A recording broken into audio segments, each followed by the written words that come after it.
आज हम बात करेंगे CSIR UGC net chemical science में जो इनऑर्गेनिक केमिस्ट्री का हमें सिलेबस दे रखा है। इस सिलेबस के अकॉर्डिंग हमें कौन कौन सी यूनिट्स को किस रेफरेंस बुक से पढ़ना है, इसके बारे में हम चर्चा करेंगे। तो इनऑर्गेनिक केमिस्ट्री को तैयार करने के लिए आपको मेनली दो बुक्स को अच्छे से पढ़ना है।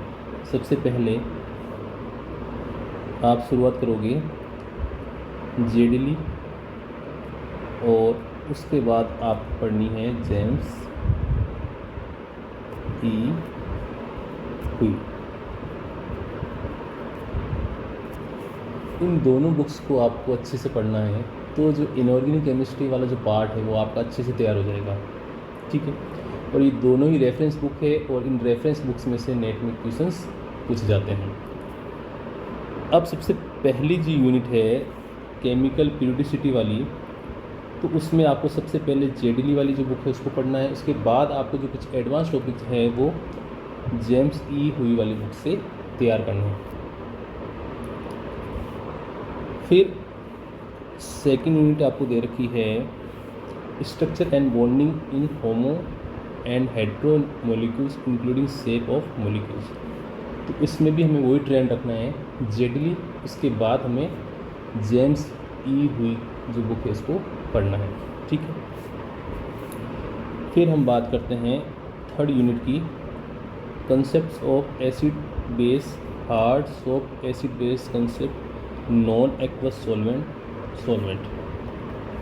तो इसमें जेम्स ई हुई जो बुक है, इसके अलावा हमें कैथरीन ई हाउसक्रॉफ्ट वाली जो बुक है, इन दोनों बुक्स में ये जो यूनिट है वो बहुत ही अच्छे तरीके से दे रखी है। तो इन दोनों बुक्स से हमें जो थर्ड यूनिट है वो तैयार करनी है। ठीक है, फिर फोर्थ यूनिट में हमें main group elements and there compounds दे रखा है। तो इसमें जेम्स ई हुई के अलावा हमें जेडली वाली जो बुक है उसको भी पढ़ना है।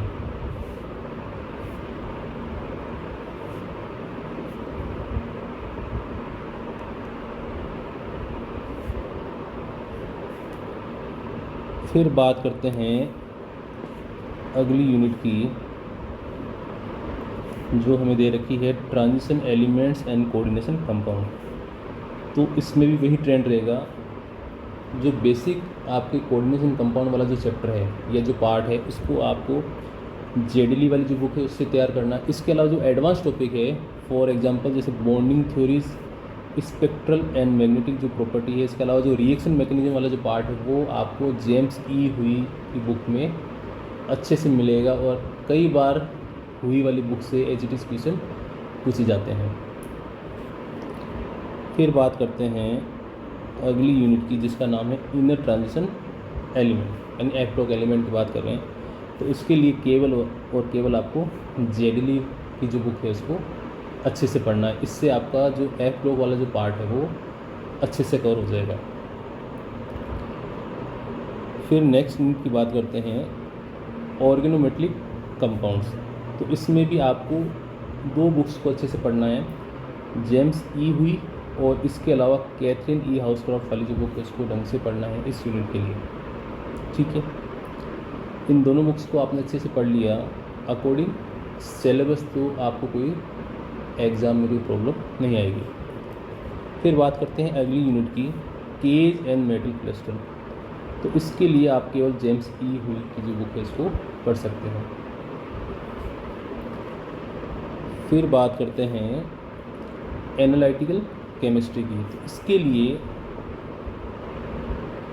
आप एनालिटिकल केमिस्ट्री बाय दास दरुबाचरण ये बुक आती है, इसमें काफ़ी अच्छे तरीके से जो एनालिटिकल केमिस्ट्री वाला जो पार्ट है वो दे रखा है, आप इसको पढ़ सकते हो। इसके अलावा एक और बुक है analytical methods by K S. Viswanathan R. Gopalan, ये भी बहुत अच्छी बुक है एनालिटिकल केमिस्ट्री के लिए। तो इन दोनों बुक्स में से जो भी आपको जो लैंग्वेज ईजी लगती है उसमें आप प्रेफर कर सकते हो। फिर बात करते हैं बायो इनऑर्गेनिक केमिस्ट्री की। तो बायो इनऑर्गेनिक केमिस्ट्री है उसके लिए सबसे अच्छी बुक जो है वो जेम्स ई हुई वाली बुक है। इसके अलावा यदि आप डिटेल में इस टॉपिक को समझना चाहते हो तो bio inorganic chemistry bye Singh के दास आती है, बहुत अच्छी बुक है बायो इनऑर्गेनिक केमिस्ट्री की। लेकिन सबसे पहले आप जो हुई की बुक में ये जो पार्ट दे रखा है बायो इनऑर्गेनिक केमिस्ट्री वाला, इसको आप अच्छे से तैयार करोगे। इसके बाद यदि आपको समय मिलता है तो आप असीम के दास वाली जो बुक है उसको पढ़ सकते हो। फिर लास्ट में है आपके इनऑर्गेनिक स्पेक्ट्रोस्कोपी दे रखी है, तो इसके लिए जगदम्बा सिंह की एक बुक आती है, बहुत ही अच्छी बुक है। और इसमें जो इनऑर्गेनिक स्पेक्ट्रोस्कोपी वाला जो पार्ट है बहुत ही अच्छी तरीके से समझा रखा है, तो इस बुक को आप इस यूनिट के लिए प्रेफर कर सकते हो। फिर लास्ट में यूनिट आती है न्यूक्लियर केमिस्ट्री। तो न्यूक्लियर केमिस्ट्री का जो पार्ट है आपको जेडली वाली बुक से तैयार करना है। तो इस प्रकार आप जो इनऑर्गेनिक केमिस्ट्री वाला जो पार्ट है उस पार्ट में जो हमें सिलेबस दे रखा है उस सिलेबस के अकॉर्डिंग कौन कौन सी यूनिट को कौन कौन सी बुक से पढ़ना है इसको आप अच्छे से देख सकते हो। तो मेनली आपको जेडली और हुई वाली जो बुक है इसको अच्छे से पढ़ना है। इन दोनों बुक्स को आपने अच्छे से पढ़ लिया तो इनऑर्गेनिक केमिस्ट्री वाला जो पार्ट है आपके नेट का वो अच्छे से कवर अप हो जाएगा।